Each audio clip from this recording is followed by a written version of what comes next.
So we were getting ready to kick off the exercise, but a few days before that, we started to notice these odd tracks. And the reason why I say odd is they were coming from low Earth orbit and coming into our radar horizon.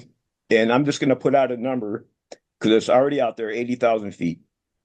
And they came down in groups of 5 to 10 at a time, would sit up at altitude, and then all of a sudden they would drop down as a group down to between 20,000 and 28,000 feet off the coast of the island, Catalina Island. And they would just sit there.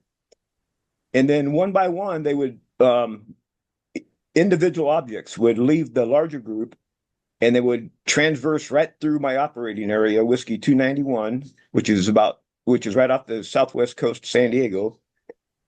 And they would go about 100 knots, which was really strange because these things could go Mach, who knows? I mean, instantaneous flight capabilities, okay? And to this day, I don't know why they were going so slow. To catch our attention, who knows, right?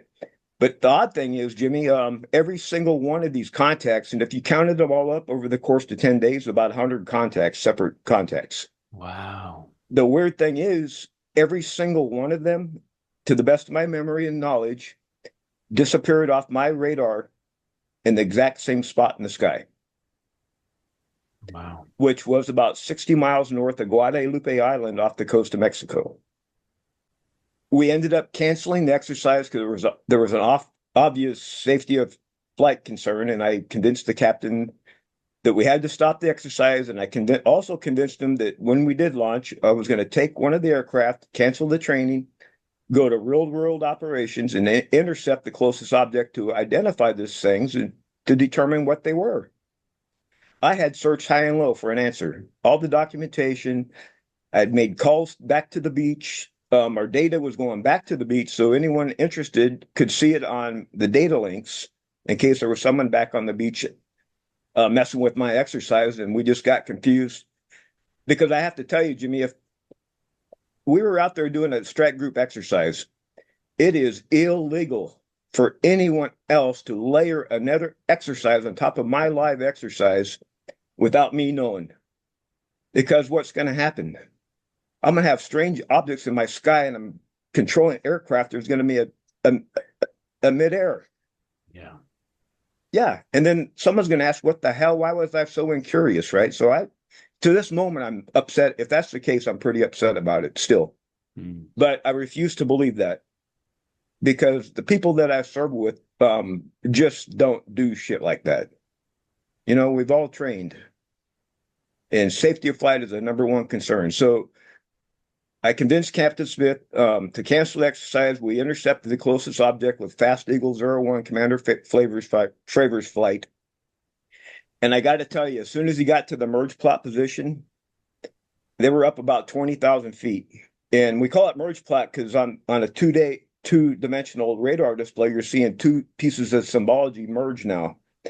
As soon as they got to that spot in the sky, this object, whatever the hell it was, dropped from 20,000 feet down to 50 feet above the level of the ocean. I found out the next day in 0.78 seconds. Wow. Less than a second. No Crazy. sonic boom. And the reason why I know it was the same track is because we assign track numbers and symbology to everything that flies.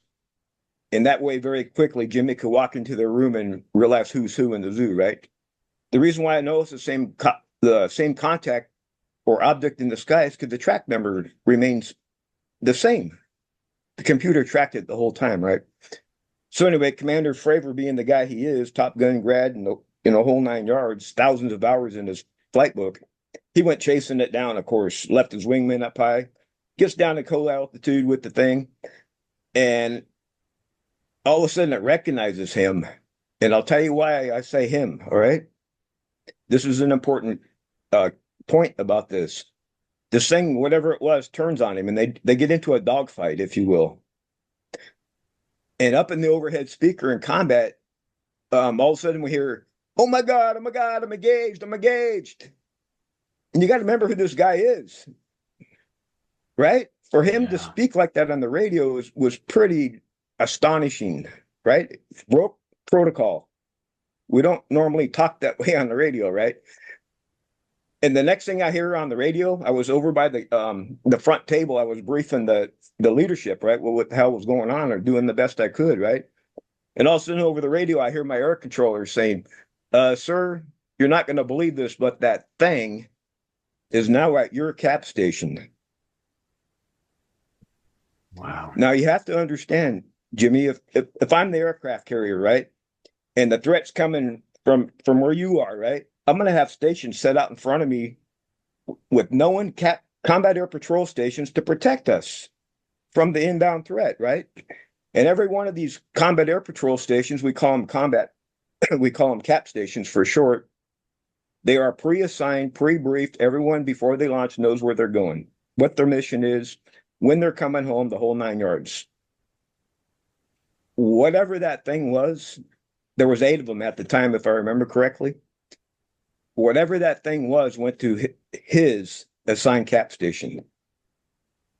Not close, precisely on it. Latitude, longitude, and assigned altitude.